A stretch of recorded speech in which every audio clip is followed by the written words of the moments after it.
Thank you for listening to the BJJ Brick Podcast. We'll be bringing you Brazilian Jiu-Jitsu and good times. We hope to flatten your Jiu-Jitsu learning curve, help you get the most out of your grappling ability, and meet your goals both on and off the mat. Welcome back, my friends. Episode 79 of the BJJ Brick Podcast. I'm Gary, and I'm here with Byron, as always. How you doing, Byron? Gary, I'm doing great. How about you? Oh, I'm doing great, and I'm doing even better because we got such a great show today. Today we've got Jared Megalo Dopp. We have an interview with him, so you probably all remember him as Purple Belt, who shocked everybody at the ADCC. And so we're going to talk to him and get some insight from him and hopefully learn some. Yep, he's now a brown belt and doing good and training hard. So we kind of catch up with him and see what he's wanting to do in the future and what he's doing now. So really good interview. And he gives a lot of good advice for people who are training and trying to get better themselves. So a really good interview for everybody to listen to. Gary, we've got a lot of stuff to cover today, man, so we better get right to it. Let's get rolling. We got some discounts for our friends out there. The first one is the BJJBox.com. We have a coupon code if you want to type in all capital BJJ Brick. You'll get 20% off your first month subscription to the BJJ box, where they will put some various items in the box and send it to you every month. You can go and look on their website, and they've got some examples of past boxes they've sent out. Yeah, definitely a cool idea. You pay a 1-month subscription, and you get a box filled with different jiu-jitsu products. You get to sample some stuff, get some shirts. So I think it's a great idea. Pretty neat project there. Yep. So you'll save 20% off your first month. It's just a fun way to kind of get something in the mail every day. You know, I'm reminded of the thing off the vacation movie. It's the gift that keeps giving the whole year round. And it's better than the Jelly of the Month Club. Jelly of the Month. That's what it was. So it's a really cool idea. So yeah. And speaking of gifts and great T-shirts and everything, we also have a coupon code from our friend Ricardo, back from a couple episodes, 2 different parts there, from Jiu-Jitology, and his website is jujitsuka.co. So JUIJITSUKA.co. Once again, jujitsuka.co. And right now he's got some awesome T-shirts. They just came out. I know we did talk about that on the air, didn't we, Byron? We mentioned that he was going to get shirts, but I don't think we mentioned that they're actually out yet. And we'll put a link on the notes for this as well. The shirts are out. Check them out. And then also he was nice enough for our listeners to give a 10% discount code on your order. So definitely order. Get yourself a cool shirt. Take advantage of the coupon code, which is all small letters, BJJ Brick. Put that in the coupon section there and get 10% off a couple cool T-shirts there. Yep. So kind of 2 different discounts here. Go to the show notes and you'll see how to type in the promo code and have a link to the website as well. We don't get anything from this. We're just wanting to help get the word out on these people's products that they have for you if you're interested in getting them. We do have a way to help support us if you're interested. We do have finally our little audiobook is out. It's called Your First Year of Brazilian Jiu-Jitsu audiobook. It's like 2.5 hours, a little over, I think. It's got 6 chapters. One's Finding Your Right Gym. Chapter 2 is Your First Month in BJJ. Chapter 3, Benefits of BJJ. Chapter 4, Techniques and Positions you should focus on. Then your training schedule. And then last but not least, tournaments. So just kind of a book that's it's very similar to the podcast. If you're a fan of the podcast, you want to support it, it's definitely something that you could do, and we really appreciate it. It's $11.99 for the download. And it will go a long way to helping keep us doing what we're doing. And if you like listening to us, it's just more of it's just me this time. But definitely, Byron definitely knows his stuff. I've learned just about everything I know from Byron. Incredible teacher, Brazilian Jiu-Jitsu black belt, and he's laughing, but he knows it's true. He's just doesn't take compliments that well. But Byron is awesome. Great teacher, great person. Even better person. You'll definitely learn a lot from it. So check it out. Yeah, I try to think if I were to talk to like a new student what I want them to know that during their first year, and that's kind of what I threw into this audiobook. So we appreciate your support, guys. If it's something that would help you or you want to help us out a little bit, check it out. Hey, Gary, you know how I always talk about the email list, how I send out a link at the bottom of it? Yeah, yep. That's still going on. So if you sign up for our email list, the bottom of the email, at the bottom of the email you'll get every Tuesday is a link to a Dropbox folder, which is going to have files in it. You'll find parts of this audiobook in that. They're still just in there. I haven't changed it or anything. But you also find I did a career day probably like 3 days ago at a high school about firefighting. So if you are that's awesome. If you're interested in firefighting and you want to kind of just look into that, sign up for the email list and you'll see the my speech that I gave to the kids there. And it's about, I think, 45 minutes long or so. And yeah, I was going to go to a career day also there last week for podcasting, but the problem was it was a day I was supposed to pick up my government check, and then because podcasting doesn't pay very well, so I had to make sure I got my government check from the mail there. Yep, you got to get that first, otherwise you can't keep the bill. You can't keep the electricity on, huh? Yeah. A note to our listeners: if you're considering a career, podcasting is probably not it. Yeah, it should be a passion that you have, and maybe we'll see if it works out, a way to kind of pay for itself, if not a little bit bonus, but we'll see. Gary, we mentioned it last week. We have a very important event called the Grappleathon for Amber Oxford. We're going to talk with the person who's running it. Here is Matt Lowe. Yeah, it's mostly for people in the Midwest. But that doesn't mean you can't, donate and share. Right now, it's a grappleathon for a female competitor, a purple belt in Wichita, named Amber Oxford Haynes. She's, been real integral to the jiu-jitsu community, especially the women's jiu-jitsu community. And that's, the great thing about jiu-jitsu is it is a community. And she was diagnosed with breast cancer, so we're trying to raise some money to alleviate any sort of stress and just take some of the worry out of it while she's not working. So it's May 16th from 7 a.m. to 7 p.m. There's a Twitter, Choke Cancer Out. And if you have any questions at chokecancerout@gmail, you can contact me and we can get you with the right people. There's an event on Facebook, Grappleathon Choke Cancer Out for Amber Oxford Haynes. There's a YouTube, not a YouTube, but a You Caring page. That's the fundraiser page we're using.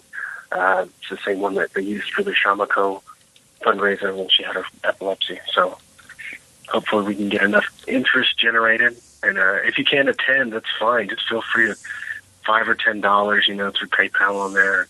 Every little bit helps. That's, the wonderful thing about jiu-jitsu is that it's a community, and it really feels like that. Yeah, Matt, thank you for doing this. This is a great step up here, and everybody wants to help out Amber. If you've met her, I know you want to help her. So this is a great opportunity to help somebody out. Yeah. Hey, Matt, could you also go on, tell us a little bit about what's going to happen during the Grappleathon at Fox Fitness in Wichita, Kansas? Explain really how it works for people who just want to come to the open mat that day and train. It's a kind of unique idea. I thought Matt did a great. It's basically like an open mat, but we're going to try to have at least 2 matches going at all times, maybe 3, depending on we've had kind of an overwhelming response. So we're going to have people grappling constantly, 7-minute rounds since she's a purple belt. And then we're going to book all the rounds, so there's always somebody rolling from 7 a.m. to 7 p.m. And it's encouraged from all different schools, all different gyms. It's a completely open event.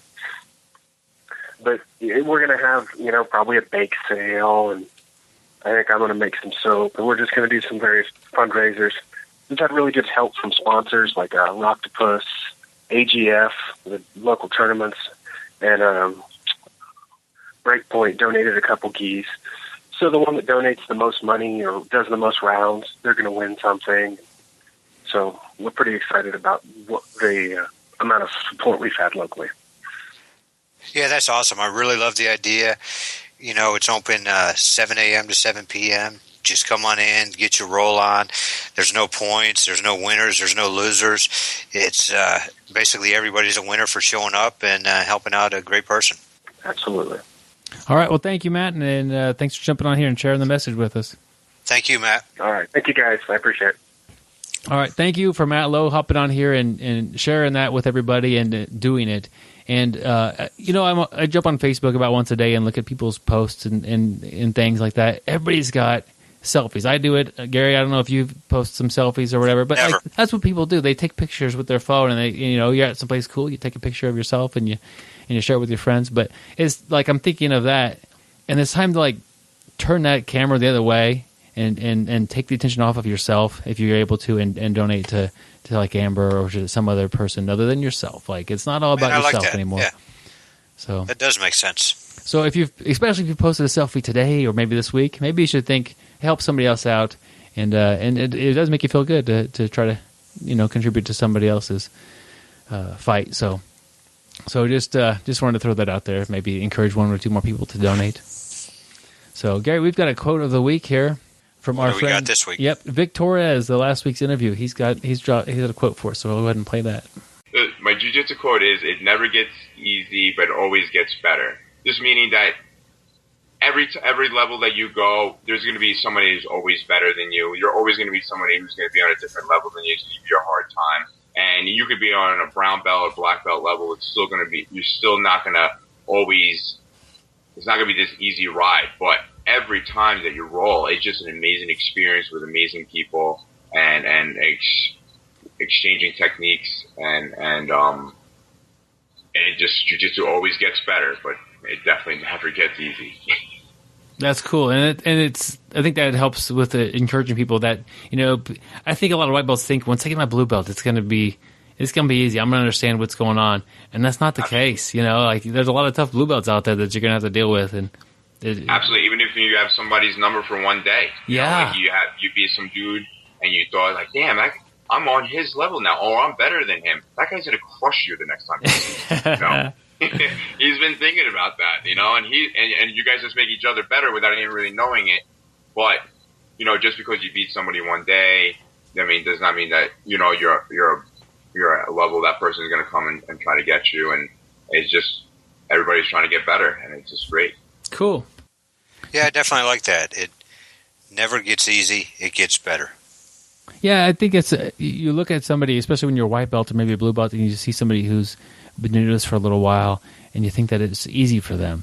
It's probably not easy for them, and if it is easy, they're probably not training with people that would push them to become better quickly. But nobody has it easy.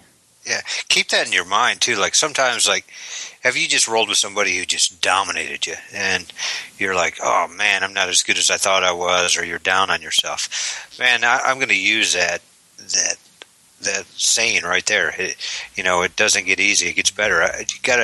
Sometimes I just have to realize that there are, like Vic said, people on different levels. But if I keep an open mind and be positive about everything, I'm going to learn from it, and I'm going to get better.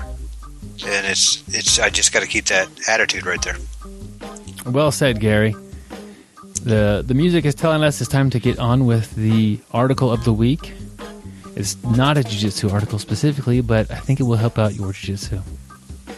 So we've got an article from psychologytoday.com, which I don't read that regularly. I don't know how I ended up finding this. Maybe probably Facebook, somebody shared a link or something. 5 ways resilient people get over failure. So I think that's a common thing that people in jiu-jitsu are good at. I mean, having to tap out on a regular basis is like a little mini failure, but if you're resilient, you get through that and you go on and roll with another person. Yeah, you think about just about everybody when they started. They got throttled. It didn't matter how big, how strong you are. You're going to go in and you're going to get tapped out over and over again. And it's the resilient people who are going to be black belts, who are going to be brown belts, who are going to be purple belts. They didn't give up. They just kept coming. Yep. So here's 5 things that maybe you could add into your life if they're not already in there, or just kind of think about that you might be doing already. I mean, jiu-jitsu does add a lot of resilience to somebody, I think. The first thing they have is they practice gratitude. And then it says they do not allow themselves to exaggerate how terrible their problems are. They don't run around pretending how much worse things are going to get. Instead, they view failure with an accurate perspective. If you lose a tournament, how big of a deal in your life is that event? If you, even if you get fired, how big of a deal is that? Yeah, it's going to be a little bit of a bump in the road, but a year down the road or 2 years down the road, you might be doing better having get a new job. Number 2, they look for lessons they can learn, and they don't make excuses for their failures. They look at what happened. They identify their skills and life lessons that can be learned from each one of those opportunities. They realize that by stumbling, they're pushing themselves outside of their comfort zone, which in turn is going to lead to them getting better. Yep, number 3 is they respect their vulnerabilities. And it says resilient people use failure as an opportunity to spot their weaknesses. So maybe that's something that you should work on and get better at on this weakness. Sometimes it's good to make those BJJ bricks, in or off the mat, like get really good at something. But also, sometimes your failures and your setbacks show you, okay, you need to pick up slack on this area in your life or in your game and make that a little bit better. And then number 4, they acknowledge their strengths. They don't go around bragging that, hey, I've got the best Kimura or the best Iron Claw. They simply acknowledge what they do well, and they use their strength to their advantage. Smart people. Number 5 on here, Gary, is they create a plan to become better. So they pause and consider how to approach the issue differently next time. So if a project didn't work out, they're going to stop and think about, maybe the team didn't work well together. How could we approach the teamwork thing with a leadership change maybe, or just a different style of things? I don't know.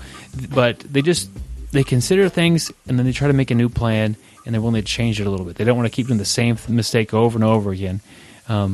It does say here towards the end of the article, resilient people are able to feel good about themselves even when they aren't the best. And that's a lot. We're always not at our best. Yeah, the confidence allows them to face repeated failure with tenacity. So nobody's going to have success all the time. If you are, you're barely you're playing basketball with kindergartners. I mean, that's literally like. Yeah, but I average 13 points a game. That's pretty good. Do you usually win? Well, we were 6-13, but I grabbed a lot of rebounds and scored a lot of points. There you go. So if you're like Gary and you're going to satisfy, to get confidence by setting really low goals, that's not an effective way to live your life. You're going to have setbacks if you're trying to push yourself and trying to better things around you. What do you mean low goals? I was trying to be the MVP of the league. That goal was so low you could slam dunk it without even jumping to it. So I made second team all conference. It says at the very end of the article, it says, with hard work, we can learn to use setbacks as opportunities to grow stronger. So, Gary, just keep working hard at the basketball there, and those kids will eventually you'll get better and play a little higher league. Yeah, definitely. And the nice thing about this article, too, it's just not jiu-jitsu. This is the same thing with life. So, it seems like jiu-jitsu and life go hand in hand. Yeah, and of course with Gary, basketball. Yeah, well, kindergarten basketball.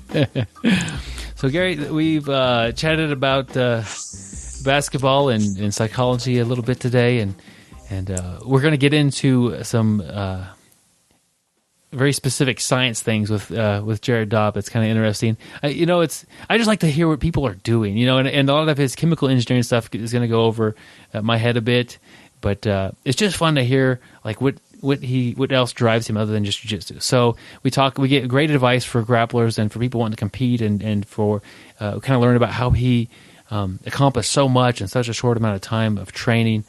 So a lot of good information, but we also talk about Jared Dopp and what he does off the mat and what he's doing at school and what drives him. So a really fun interview, and you get to know a real high-level competitor. Let's roll it. All right, here we go. He is the most interesting grappler in the world. He hit 88 miles per hour on his bicycle, and his flux capacitor took him to watch the first wrestling in the Olympics.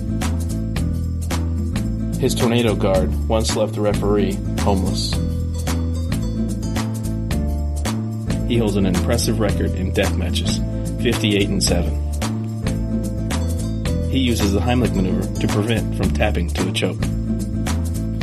I don't always listen to podcasts, but when I do, I prefer the BJJ Brick podcast.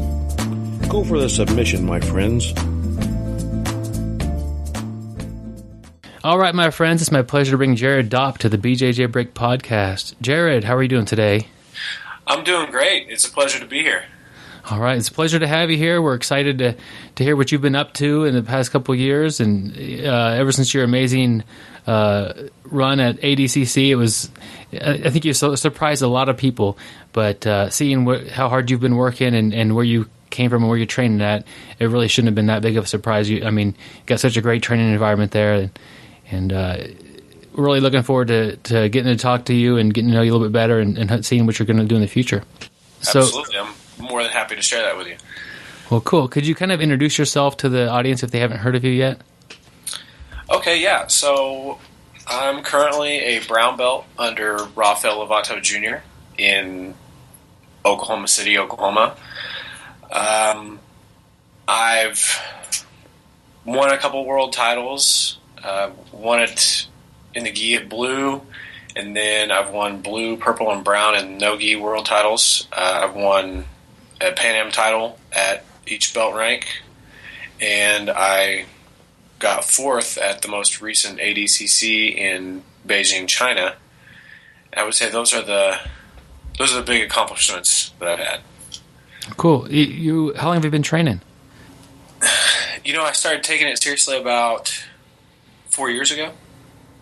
That is an impressive list of accomplishments for anybody, but for 4 years of mat time, that's amazing.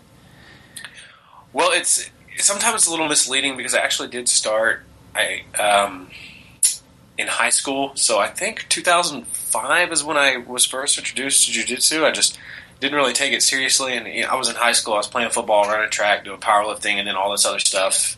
So it was, and then I went off to college, so I stopped doing it for a few years, and then after I got done with college football, I said, okay, well, I'm going to get back into this and actually give it a shot, see what it's all about. Well, cool. Could you describe your style of jiu-jitsu to the audience for me? I would say my style is really relentless on attacking. I enjoy playing for takedowns and passing, looking for the mount or for the back. I just think that that's more fun. I will, on occasion, pull guard and look for the sweep or the submission. My style is very based on progressing, so I don't do a lot of stalling. Even when I'm up on points, I'm always trying to move forward and finish the fight. I just have a constant in-your-face mentality. It's like the more pressure I can put you under, the more I can rattle you, the easier it is for me to come out on top. So you're always that's one of the reasons why it's so fun to watch you. You're always going to push the pace and try to just keep at your opponent and create opportunities through that almost. Yeah, if I can take away any room that the person has to breathe or any time that they have to recover, I feel like that's better for me. And it can really break down people who have better technique than myself, because it really forces them to make a mistake. When you're tired and you're under pressure, it's a lot easier to mess up. Why is it that is it just natural athletic ability? I mean, I can see you training hard all the time online. How are you able to do this on a consistent basis? I don't know that the athletic ability is necessarily natural. I think it was developed. Yeah. As you know, I played football for about 13 years of my life. 2.5, 3 years of that was in college, and so I was a pretty serious athlete. And I've never lost that mentality. I've never lost that work ethic, and I just think that's something that I bring that a lot of people don't have, that former athletic background. And so I come in with that advantage, being able to move in ways that people aren't used to, being stronger than people are used to, understanding how to do the conditioning. And I think it's just, like I said, it's something that a lot of people haven't adopted yet because they aren't used to it. Looking back, you said you didn't really train. You knew about jiu-jitsu a little bit, and you did a little bit in high school and stuff like that, but you were more focused on the traditional sports that people do in high school. Did that benefit you in the long run, you think? Like getting that mentality of, like you said, like a football mentality of training hard and moving, like exploding like that. Did that help you in the long run? Yeah, I think so. It gave me a good base to build on. It taught me a lot of discipline. especially once I got into college and I started to work with a lot more higher level athletes, higher level strength and conditioning coaches. I think it helped me to be able to prepare for each tournament. So in one way, like my work ethic and my preparation is always good, and my mentality is always good. It's something that I'm used to doing. Competition is something that I've done for a really long time. The only thing that I think was maybe a little detrimental in that was, as you know, jiu-jitsu is very, I want to say it's very based on how your opponent feels. So manipulating somebody's body weight, moving your hips. There's a lot of finesse to it that maybe a sport like football doesn't have. It's probably more akin to wrestling. You know, so that was maybe the only drawback in those sports is my finesse had to be developed. What little finesse I have had to be developed over time. That's interesting. The differences between the sports. So I wrote down a couple of things. You said football, track, powerlifting. You did not wrestle in high school? I didn't. I was from one of the few high schools in Oklahoma that did not have wrestling. Okay, well that's interesting, but it didn't seem to be. I wonder how different your game would be if you had wrestled in high school. Because I mean, Oklahoma is known for having great wrestling programs, but you couldn't say it would be much better than what you're doing now because you're doing so great. It might be a little different than what you're doing, but it's a different way to try to think about your game, I guess. Yeah, I think maybe the big difference it would make, because I do really enjoy wrestling and I like to work on it a lot in my off time. I pick up on it fairly easy. I think the biggest difference would be I'd probably wrestle more in the gi than I do now. Yeah. Because now it's more of I try to do a combination of judo and wrestling, and then in no-gi it's pretty much wrestling. So I think that would be the only difference. Well, cool. And you've got, congratulations on getting your brown belt. Thank you. That's really cool. I'm sure that the guys in the purple belt division are happy to see you go, and the guys in the brown belt division. You've got to be an intimidating guy to watch. They've seen you compete no-gi at like a world-class level with some of the best guys, and then you jump in their division, and it's different with the gi, of course, but just that factor alone of what you're going to bring to the table has got to be very intimidating for your opponents. You know, I don't know, because I think a lot of the guys that I started competing against as a blue belt, I think they've progressed at about the same rate that I have, so I see, I don't want to say a lot of the same guys, but I see a decent amount of the same guys at the big tournaments that I competed against through purple, through blue, and they've gotten tougher too. Yeah, absolutely. That's cool that you've come up together as a group of competitors. Do you have a preference, gi or no gi, or? That's the age-old question. Yeah. So actually, I think for my style and for my athleticism, I personally think that no-gi will always be a little easier for me. But I don't necessarily enjoy it that much more. I really enjoy the technical aspect of gi jiu-jitsu. I enjoy the gripping strategies, because it's really what it breaks down to, is your ability to outgrip your opponent. But at the same time, no-gi actually has its technical aspects, because your grips are different, and you have to understand how to get the same. You have to understand how to get the same reaction out of your opponent without being able to grab cloth. So I don't think it's any less technical. I just think it's easier to get out of things. It's hard to pick a favorite, but I think no-gi is always going to be easier for me. Yeah. So you just kind of mentioned that it's harder to escape things when you're wearing a gi. When you're going to train for a big no-gi tournament, are you still putting the gi on, or do you just switch all to no-gi and get with that? I still try to do a little bit of gi when I'm getting ready for a no-gi tournament, because I think there are some things that you definitely miss out on when you're doing only no gi. Like you said, submission escapes. So it's much harder to get out of a submission when you've got the gi. People are grabbing onto your sleeves, grabbing onto your pant legs. You also have the extra friction from the gi, whereas in the no gi, getting out of a triangle or out of an arm bar might be a little easier because you're slippery.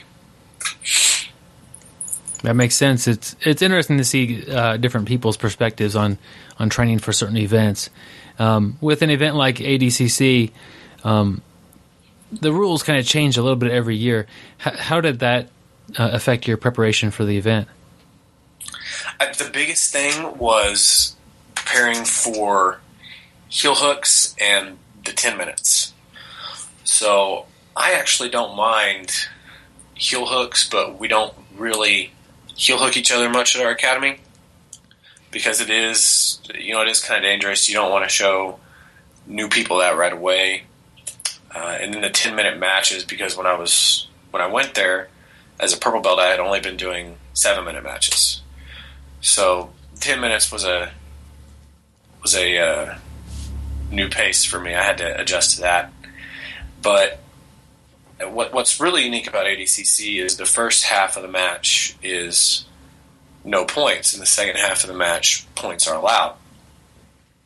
And it was odd to me because I would think that in the first 5 minutes with no points, you would be just going crazy trying to catch submissions because you can't get scored on. Yeah. And then in the next 5 minutes, if you didn't get that submission, now you're like, okay, well, now I actually have to play for positions. And that was kind of my thing, is I was trying to figure out how to do that. Of course, the guys I fought at ADCC were really good, pretty high-level guys. Yeah. So I probably wasn't going to submit any of them in 5 minutes, but that was something that was interesting. I actually didn't mind not being able to score points in the first 5 minutes. I think that actually kind of played to my strengths a little bit because I have such good endurance. After the end of 5 minutes, going at someone hard for 5 minutes, they might be a little bit tired, and the next 5 made it a little easier for me to score points or to draw a negative out of the other person. That's an interesting perspective. You want to get that submission in the first 5, and just by pushing for it and making the guy work really hard, it made the second 5 easier for you. And like I said, the 10 minutes was new to you, but with your how hard you train off the mat and all your preparation for the event, the last 5 minutes were not a big deal. The going the whole 10-minute round seemed to be an advantage for you. Yeah, and I think it's depending on how your other person, how the other competitor wants to play also. So yeah, if you're doing 10 minutes and the other person just wants to wrestle with you and you're both wrestling for 10 minutes, it's going to be extremely exhausting. But let's say what happened at ADCC quite often was the other person would pull guard, and not that it takes any less effort to pass guard because these guys have good guards, but I can take a little bit more time. I can find places to stop and breathe, catch my breath. The other person's usually looking for the same thing, so that did make it a little easier. You had mentioned that you don't have your style. You don't stall at all, even if you're up on points, and even if you're doing very well, you're going to keep going and keep pushing. Do you have any advice for dealing with this with somebody who is stalling and trying to slow you down, like how to get through that? That's tough because honestly, I have a different opinion on stalling than most people. I think it's easier to stall from the bottom. Yeah. It seems like the guy who plays guard has a few more options to stall than the guy on top, especially in a gi, because people started figuring out we can start wrapping lapels around the legs and spider guard, leg lasso, and all that good stuff. So that makes it tough. I think and 50-50 also, obviously. So I think the biggest way to get past the stalling, if you are a passer, is you need to understand which method they're going to try to use. So one of my biggest things is I actually I don't really practice the lapel guard much, but I will practice 50-50 and leg lasso in training so that I understand what the other person is looking for. So then when I am trying to pass it, I know what they want. I know what they need. And I know how to avoid giving them that. And I think that's a big thing that a lot of people miss out on, is just understanding what your opponent's trying to do in every position. And then on the opposite side of that, if you're on bottom and someone is trying to stall from the top, there's only so much you can do. I think the biggest thing for that is being able to move your hips, because as soon as someone can trap your hips, you're pretty much done. You can't do much. So you need to be able to move your hips and escape and start. You really just need to start attacking anything and everything and forcing them to make a mistake. Getting a collar grip and getting your forearm under their chin or on their jaw and kind of forcing them away, being kind of mean with it too, because they're putting all their body weight on you. Doing that while trying to escape your hip, attack them with platas, attack X chokes, anything like that that'll make them stand up or start to move around, look for face plants, anything. Just get them moving, and things will open up for you, I guess, right? Yeah, I think so. The more aggressive you are on the bottom, you basically just can't give them time to stall. You have to be working. It's all on you, and you need to create an opportunity there. Now, it seems like you talked a little bit about guard passing. When most people pass guard, they prefer, and I don't know why, but it seems like a lot of people prefer to pass to their left. Have you noticed that kind of a trend? And a lot of times you pass to the right. Does that seem to throw people off, or is there anything to that, or am I just making something up that doesn't really? I think it does throw people off, and I have noticed that a lot of people pass to their. Hold on, what do I want to say? A lot of people do pass to their left. Yeah. I think it's because I would say it's because they enjoy having their right leg and right arm forward. And it's probably from being right-handed. Yeah.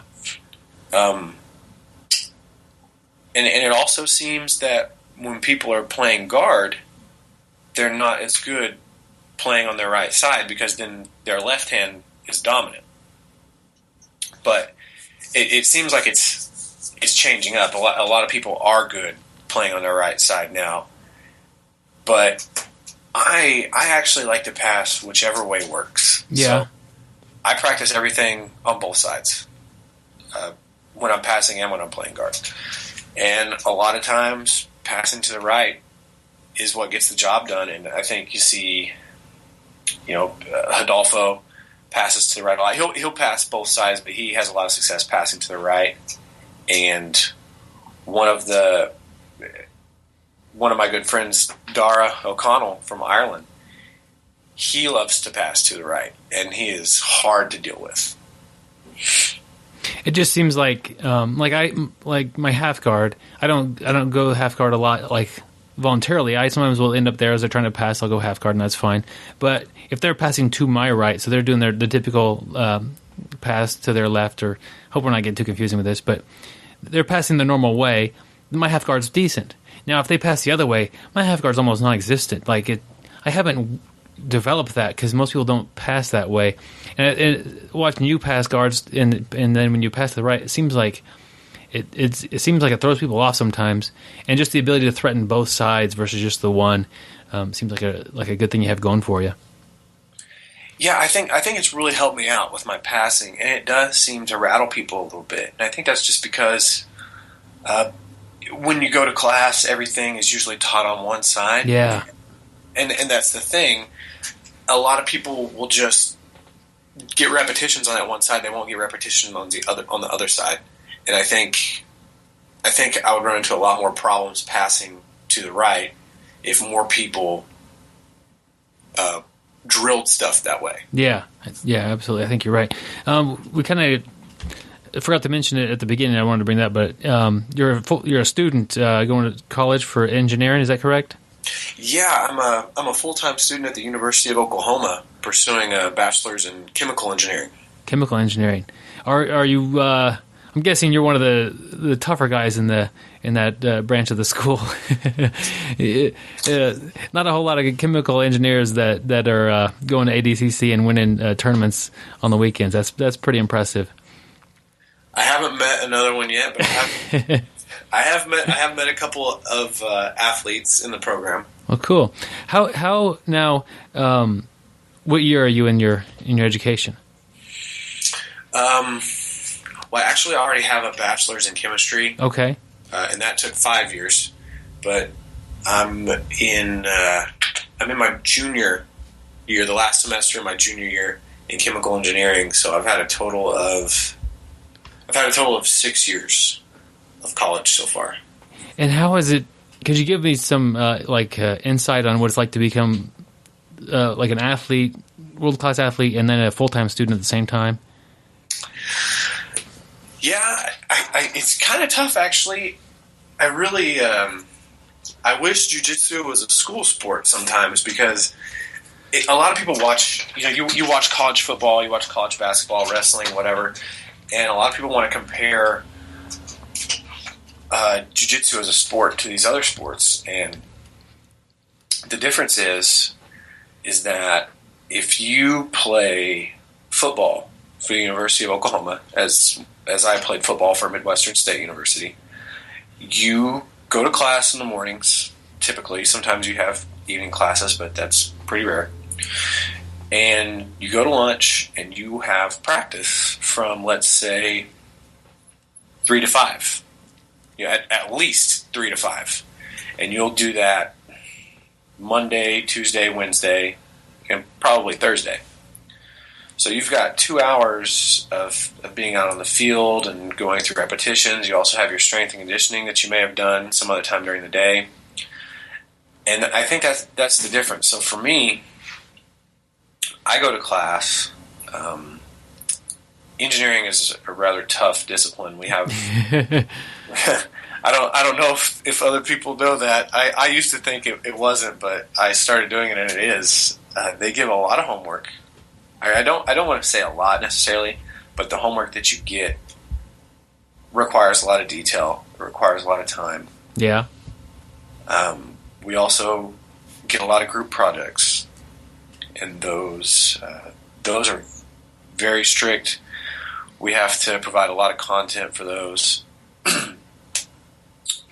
And for me, it's not like what football practice was. I don't walk a quarter of a mile to the locker room, change, walk outside, and practice on the field like I did every day.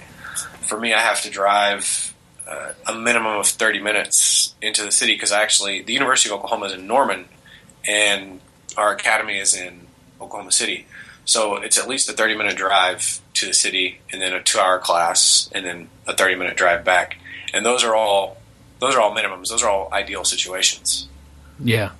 And that's it's at least 3 hours out of your day, and which is tough, because you have all these other things that you need to get done. So I actually only get to go.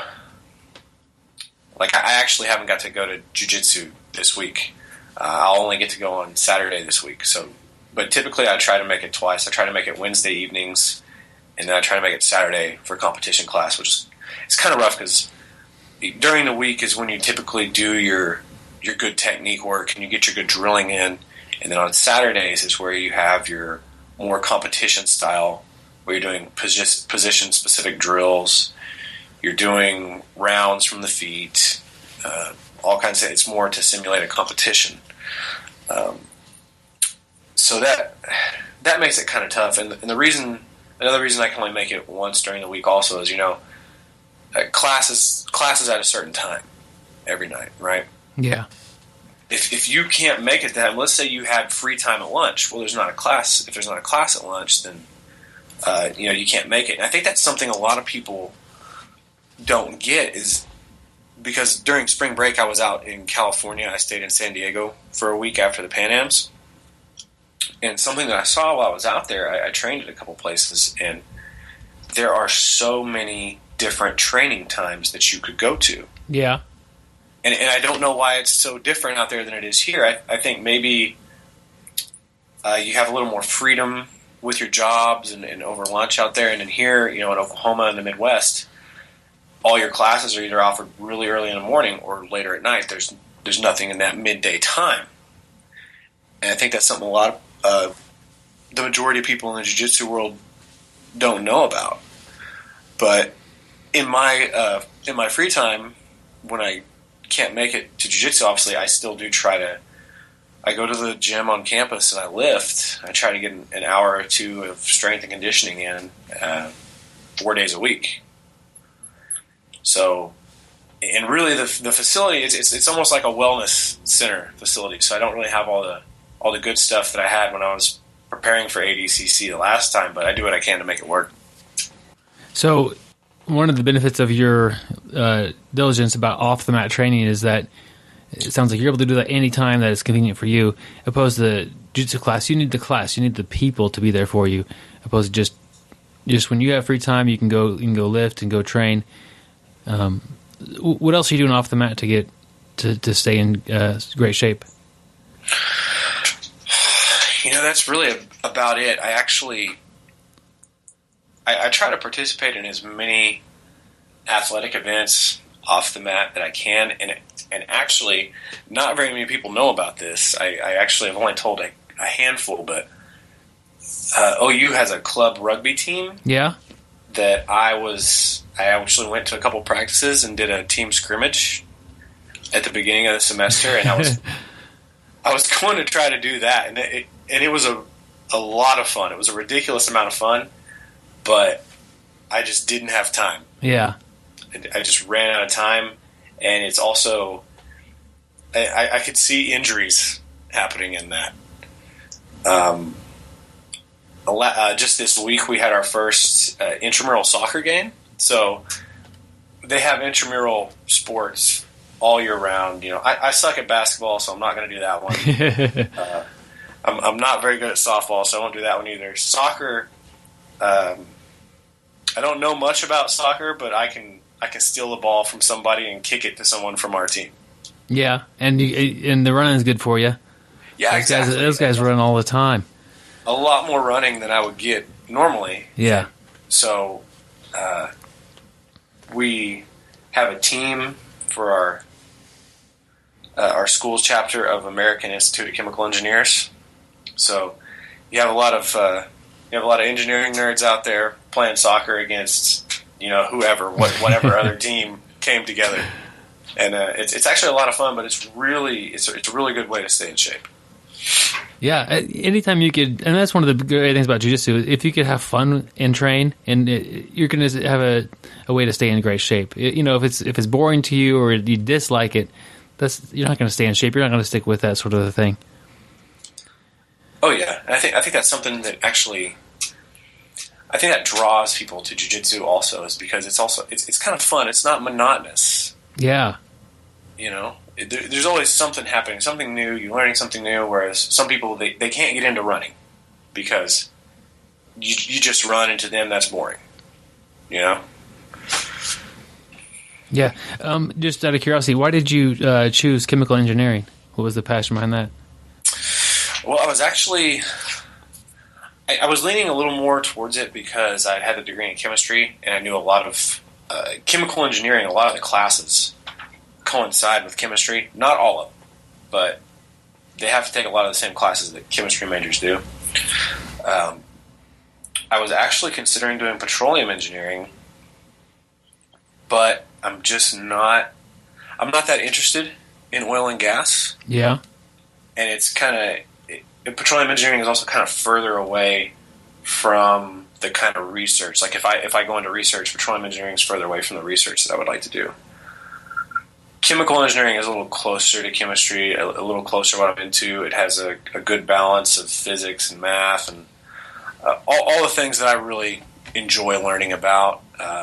The type of research you can do with chemical engineering is extremely interesting to me. So when I sat down and thought about it a little more, it became obvious which one. And I chose engineering just because engineering, I think, is the profession right now that has just the most options, the most job opportunities. And so when I decided to go back to school, it was either to get a PhD in chemistry, which would be a pretty limited career options, or pursue a bachelor's in chemical engineering and then see how I like it and possibly go for a graduate degree. And when I just compared the two, the chemical engineering seemed like the obvious choice. Yeah. You mentioned being interested in certain kinds of research. What would be an example of some kind of research that you'd like to do? Well, right now I'm actually doing research, so adding on to the pile of things that I do, because apparently I don't have enough things to do with my time. I currently grow nanotubes. There's multiple ways to Are those giant tubes that you see all over the side of that? No, the tiny little things that I've heard about. Yeah. They're just made out of carbon, and they're a couple molecules. Like, kind of help me out here. How big, or what's the nanotube used for? Okay, so we talk about nanomaterials. Yeah, it's just really small. So a nanometer. Okay. And on the nanometer scale, that's how you have to look at it. And so, if you look at, we'll say graphite, like pencil lead, right? Yeah. So graphite's made out of just nothing but carbon. Well, if you take just one layer of that graphite, so one atom thick of carbon, you'll get this sheet, just one layer, or one atom thick sheet called graphene. And if you were to roll that graphene just into a tube, you'd have a carbon nanotube. Now, that's not how it's done, but that's the best way to explain what a nanotube is. And you can have them to where the nanotube walls are only one atom thick, or you can have it to where it's multiple atoms thick. Did I read an article? Maybe I'm making this up, but they would take the pencil and make a mark on something, and then take a piece of tape and pick up like a real thin layer, and that was something that was that a big? Is that real? Yes, that's legit. So you can take graphite, you can take pencil lead, you can write on something, take a piece of tape on there, and pull it off, and it'll pull off a really thin layer. That's actually how they first discovered graphene. Huh. So how are you growing? We're getting off topic here, I know, but it's just, I'm sure people are interested in what you're up to. How do you grow nanotubes? Well, like I said, there's a couple different ways. The way that I'm doing it, the grad student that I'm working with, he works on these things called fluidized bed reactors. Complicated thing, but to simplify it, basically, it's a long glass tube. Okay. With with something called a frit. So a frit is just like this really porous piece of glass in the middle of it. So if I put like a powder onto that frit, it won't fall through. But if I flow gas through it, it will flow through. Okay.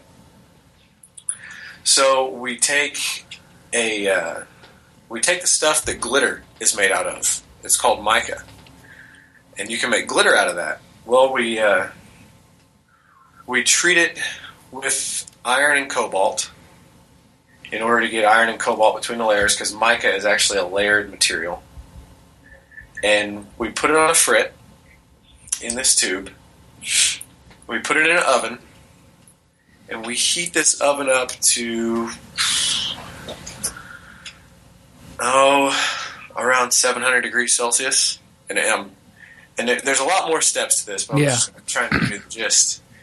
And we'll flow a gas through there. So this is why it's called a fluidized bed, because gas is technically a fluid.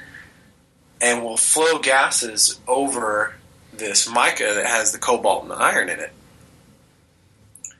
And what happens is the way you get the carbon nanotube to grow on there is you flow ethylene.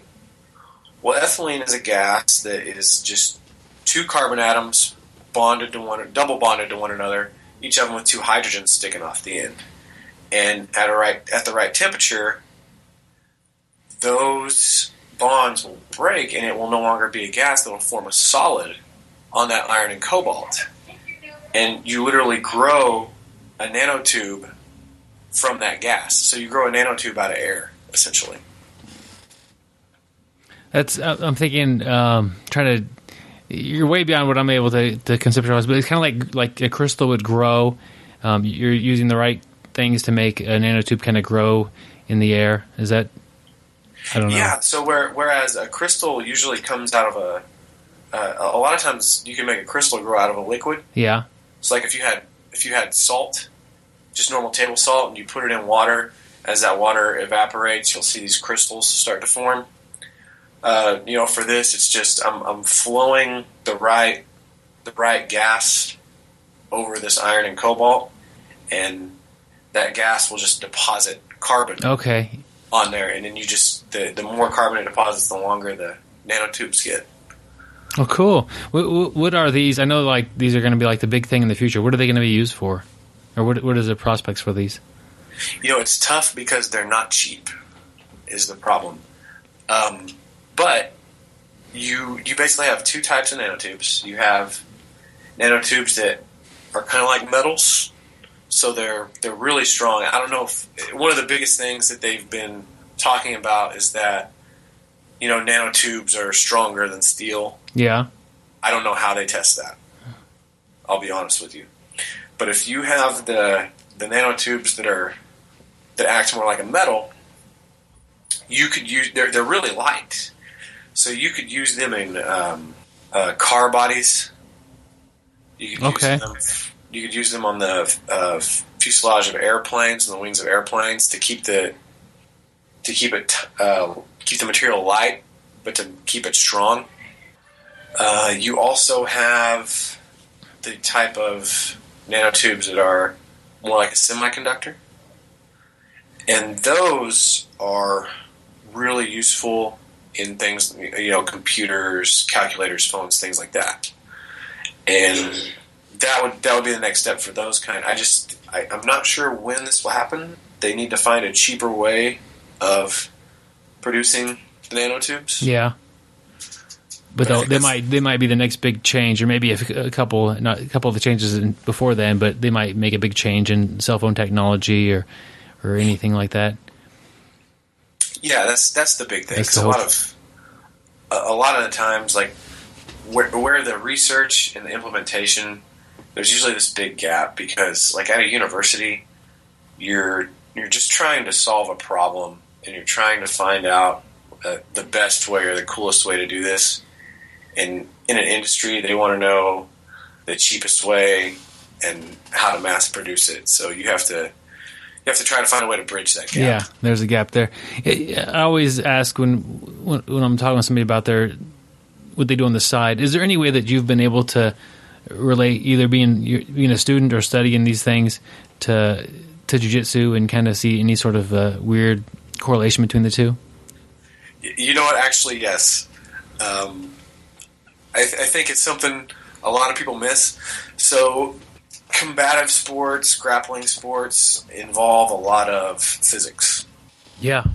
It's more like you wouldn't think of it that way normally. Like usually when you're competing or when you're just rolling with your buddies, you are trying to find a way to get them off balance, to get the sweep, get the takedown. Well, for me, a lot of times, and I also have a friend who's studying aerospace engineering here, who used to train with me, and another friend who's studying mechanical engineering who used to train with me. They all used to train at Lovato, so we all kind of think of this in the same way. But rather than getting them off balance, we kind of think of it as like, okay, well, I need to manipulate this person's center of mass, or I need to adjust my position on this arm bar so as to have a longer lever arm. Things like that, actually. It's a different way to think about it than what most people do. But I think it makes things... I think it makes jiu-jitsu a little easier for me at times. Well, cool. What do you do, just kind of changing gears here, what do you do before you step on the mat to compete, to get yourself ready mentally or physically? Do you mean like just right before? Yeah, like maybe what you do 10, 20 minutes before your match. Okay. I try to do a lot of small, sometimes big. I try to do a lot of movement. I don't like going into a match cold, so I try to warm up a little bit, make sure that all my joints are ready to go, that I'm not going to get out there and my hip's going to be tight or something like that, So typical warm-ups, I prefer to do like some high knees, butt kicks, shoulder rotations, a lot of hip rotations, actually. I've started doing that a lot more, and it started helping me a lot. That's kind of that's more of the physical preparation. In the mental preparation, I try not to think about the opponent themselves too much, and I try to think more about what it is that I really want to do. No matter who it is that I would be facing, what is it that I would want to do to them? Do I want to do a takedown? Do I want to pull guard? And just kind of going through that in my mind. I also like to listen. I like to listen to music before a match. I think it helps. It just helps kind of drown everything else out, because when you're down in the bullpen, it's kind of noisy. Sometimes, not all the time, because jiu-jitsu still isn't at that point to where the stands are just crowded, but every now and then it's a busy part of the day, and a lot of people are cheering for black belts out on the mat or something like that, and so I like to try to drown that out a little bit. Every now and then, Lovato and I will discuss what the particular strategy is for this person, and just try to get my mind right, I try to keep it pretty simple before the match. Cool. It sounds like it's working for you. Now, today is March 27th, and this interview is not going to air till mid-April. But so we don't know for sure if you're going to ADCC this year. But what are your thoughts on potentially competing this year at ADCC? Oh man, I'd absolutely love to compete at ADCC this year. The only thing is they changed the date. They moved it back, and that kind of sucks, because now I'll have to, if I do get invited, I'll have to fly down to Brazil right after school starts, rather than before. I was going to get to go right at the end of my internship this summer, and I still have a few weeks before school starts, so I would have been able to stay down there a little longer. But I really want to go. I'm really interested to see who they invite. There's obviously the staples that will always get invited, the big names, but there's new people that come up every year. There's new faces, and I think ADCC is one of the most fun tournaments that I have ever participated in. I had a really good time competing against the top guys in the sport. Not just because I did well, but just because it's different. It's a different experience. The games, everybody's game is so solid, and each person's game was actually very different that I faced, and it was just a wonderful experience, and I'd love to do it again. And I think I have gotten just ridiculously better since then, and obviously anybody can beat anybody, but I think I can do a lot more this time than I did last time. Oh, cool! That would be an impressive sight to see. It's always different. From a fan perspective, I can't see them not inviting you to compete this year. It was such a great performance last time, so I'm hoping that they send you the invite. You ever think about doing any other style of competing, like a Metamoris or something like that? Oh yeah, absolutely. I actually was invited to do a submission only tournament, or it was Metamoris style. Yeah, but I just wasn't able to get the dates to work out, because it was just at a bad time for me school wise. Yeah, that's one of the unfortunate things about schools. If I do get an offer, I have to try to find a way to work around that, which I've done a few times. It makes, when you come back to school, it makes it really rough. Yeah, it sounds like ADCC this year would you'd be able to train for it and to go and compete well, but you wouldn't be able to turn it into like a little mini vacation and stay in Brazil and enjoy that aspect of it. Is that kind of what I got from you as far as when they move the date? Yeah, like, basically, I'd have to come right back. Yeah, which it's a little unfortunate, but I'm used to that now. Yeah, competing in ADCC is the experience that you. I mean, that's what you're going there for, I guess. But it'd be nice to be able to stay for a few days anyway. Oh yeah, exactly, and even though I wouldn't really be able to turn most of these experiences into a vacation, I'm still more than open to competing into things like Metamoris, Copa Podio, the Polaris things, Eddie Bravo Invitationals. I think all those are excellent events, and I'd love to compete in them. I know there's been the huge news about the exclusivity contracts and everything going around, but I think all in all, that hasn't dissuaded me any from being interested in these events. Yeah. Now, I'm just kind of thinking about your style and how you push the pace, and you get guys like the second round in the tournament, third round or whatever, and in one of these tournaments, or one of these non-tournament style matches, it might be a little bit different having him not be tired from the second match. You know what I mean? Does that make sense? Like, he's going to be a fresh guy that you're going to have to, you'll have hopefully more time to work on him, but it might be, I don't know, I think about tournaments I've done, like the second match is always different because we're both more tired than when we started our first match. And for a guy like you, like to push things, to push the pace, you'll take the guy from being fresh to being exhausted in the course of the one match. I don't know. I'm just kind of thinking off on the tangents, I guess. I hope so. So do you mean like one of those Metamoris style matches? Yeah, where you just get one guy and that's it. Yeah, that's kind of tough too, especially when it's 20 minutes. So yeah. I think, to me, I would still want to try to wear the guy down a little bit.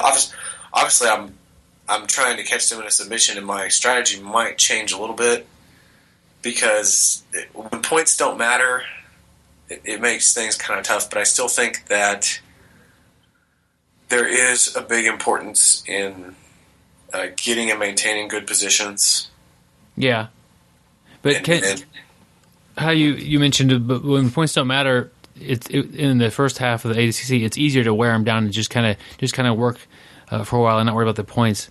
And then the second half was when stuff was easier for you because they were worn out. And maybe you may kind of just mentally have two different phases, like wear them out phase and then submit them phase. Maybe, I don't know. Yeah, I think so, but I think there's a decent amount of other people who have that too. If the submission ever presents itself, yeah, I do go for it. Sometimes I go a little soon. There was my first match at the Pan Ams. I went for a lot of submissions and just never finished any of them because I just I was going for them too soon. Maybe wasn't setting them up very well, and I'd get the guy caught in them, but I just couldn't finish them because I was off by a little bit, But I just think it's easier once you have broken the other person down a little bit. They're more likely to give you something that you want. Yeah. What advice would you have for a student that's going to do their first tournament? The advice that I would give for someone doing their first tournament, so especially if you're a white belt and you're fairly new to the sport, I would say don't go in with any expectations. Obviously, it depends on how competitive of a person you are. You want to win, but at the end of the day, you really want to have a good time. You want your first tournament to be a good experience. Because a lot of people will go out and they'll compete, and then they won't like it, and then they either won't compete again or they will just stop jiu-jitsu altogether.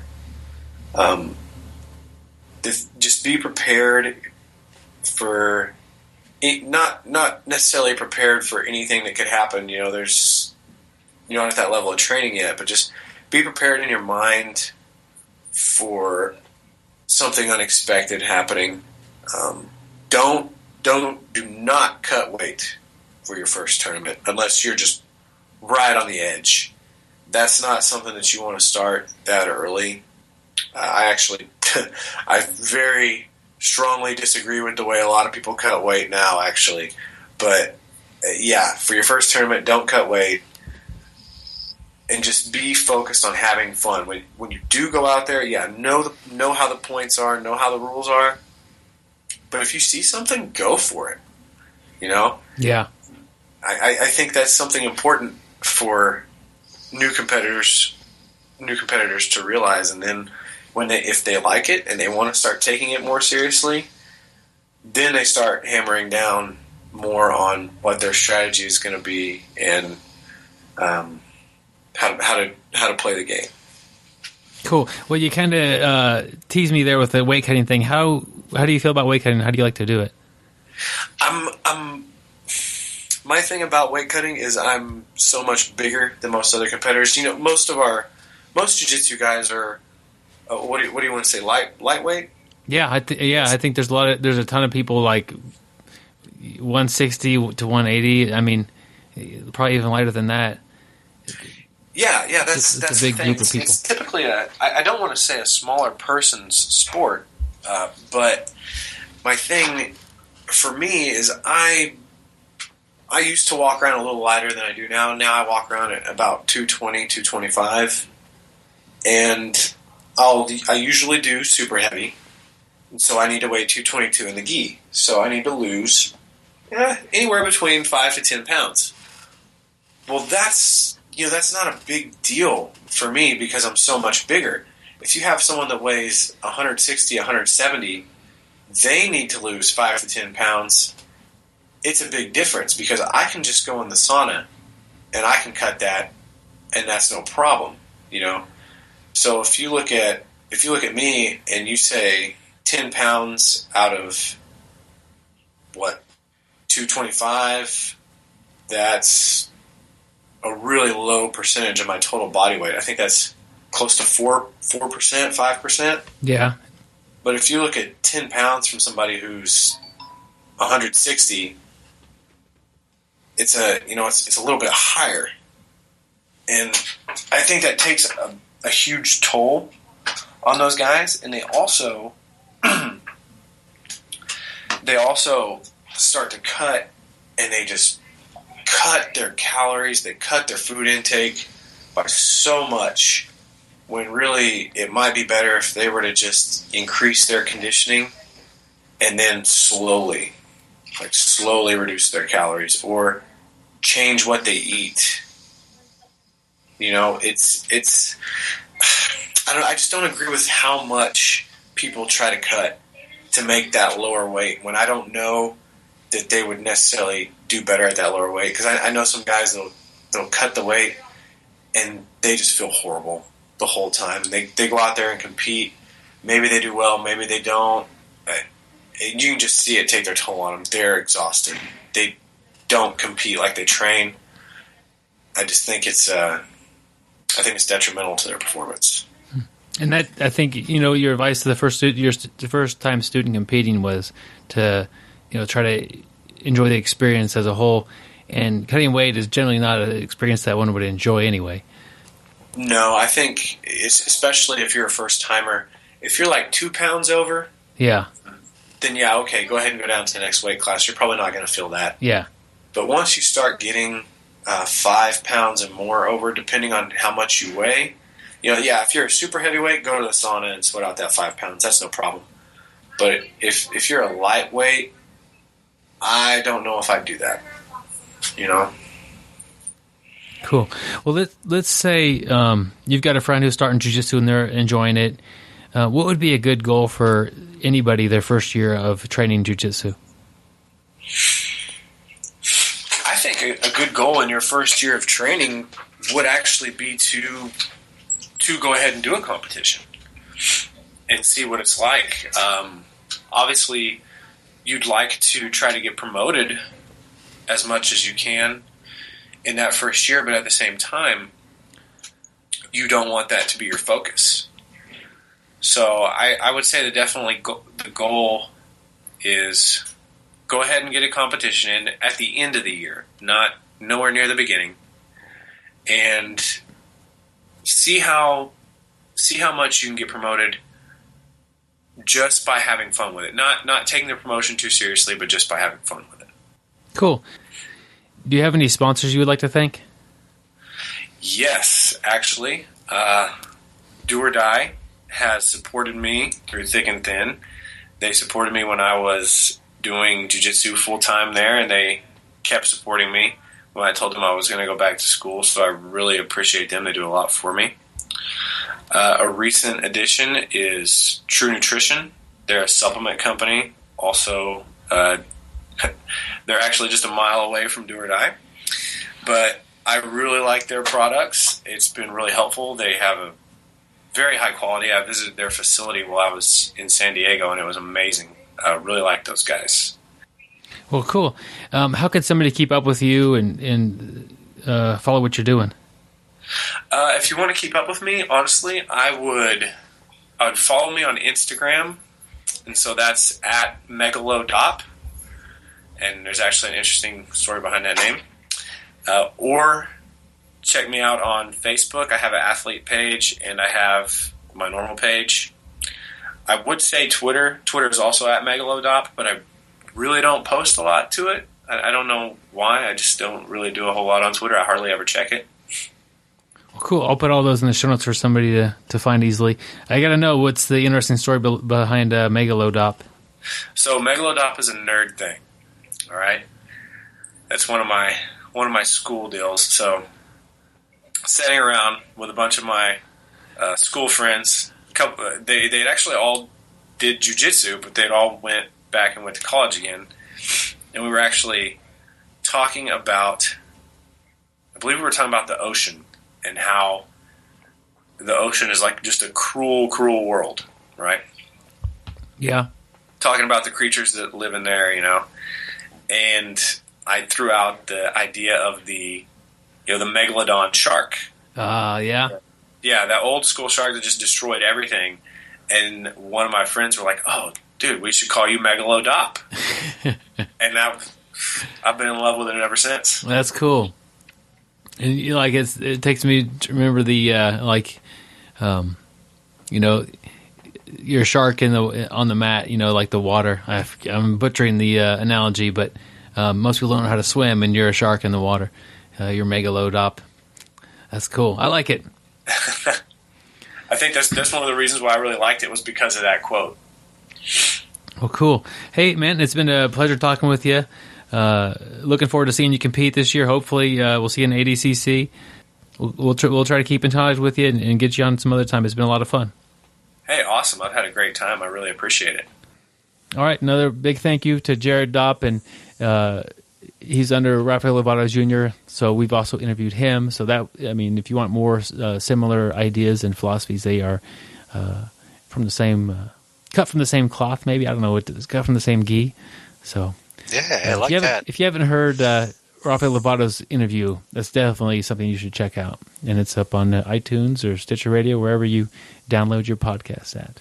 Gary, I'm still mailing out gi patches occasionally here for people that send us, who write a review on iTunes or Stitcher Radio, and they then send us an email to bjjbrick@gmail.com and let us know that they've written a review, and we like them if they make them funny, but they don't have to. Yeah, funny or not, it's all a review. Yep. We try to learn from it. So from there, we'll get your address, not your email, to put your actual address, and mail you out a gi patch. It's pretty simple. Very simple. So I mentioned our email is bjjbrick@gmail.com. Another good way to get a hold of us is our Facebook page. You could message us or just write on our wall there. We'll see it. That's a good way because both me and Gary are administrators on that, and we both could interact with you guys, and that's a lot of fun that way. We have a Twitter, Instagram, YouTube, Pinterest. Man, we got tons of stuff that largely I remember occasionally to mention.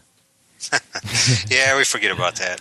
But definitely hit us up. We always like to hear from everybody. Yep, Facebook's probably, if you're going to go find us on one of them, Facebook probably the one to go to, or sign up on the email list on the Facebook page or on the website, bjjbrick.com. Gary, if somebody's driving through Wichita and it's if it's May 16th, what should they do? If it's May 16th, they should definitely stop in Wichita. go hit up Fox Fitness for the Grapple-a-thon to benefit Amber Oxford Haynes. So definitely you got to do that. If it's any other day in the year, what should they do? Then they should message Byron or I, preferably on Facebook page, or you can send us an email at bjjbrick@gmail.com. Let us know you're coming through town, and we'll get together and train. Absolutely. Any given day, I might be busy or Gabe might be busy, but odds are one of us will get to train with you at least. So don't drive through and not let us know. We've had a lot of people take us up on the offer, so we need some more. All right, guys. Well, we will catch you next week. We've got another great show planned for you. If you want to check out the itinerary we have, that's also in the Dropbox folder in the email list. It'll be a picture of a whiteboard, and you get to see what's happening in the upcoming weeks. Can't wait. We appreciate you listening. Thank you. Yep, and stay sweaty, my friends. Thank you for listening. I hope you find the time today to roll. After all, the best way to get better at Brazilian Jiu-Jitsu is to do Brazilian Jiu-Jitsu.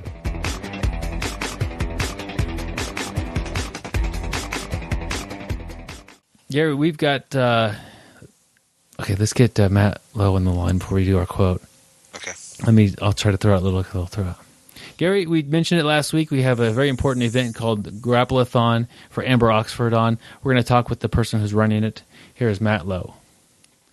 Okay, let me just see if he picks up his phone. We're doing pretty good. That's 7.5 minutes, so that's not. I thought we'd. Hey guys, can you hear me? Hey Matt, how are you? Yeah, I'm good. Thanks, guys. Oh, Gary, you had me kind of like. Did he just call Matt Lowe on here? But there's no picture of Matt up, so I know that didn't happen. He almost had me, man. Let's see. Matt Lowe. He's right below Matt Thornton. Add to group.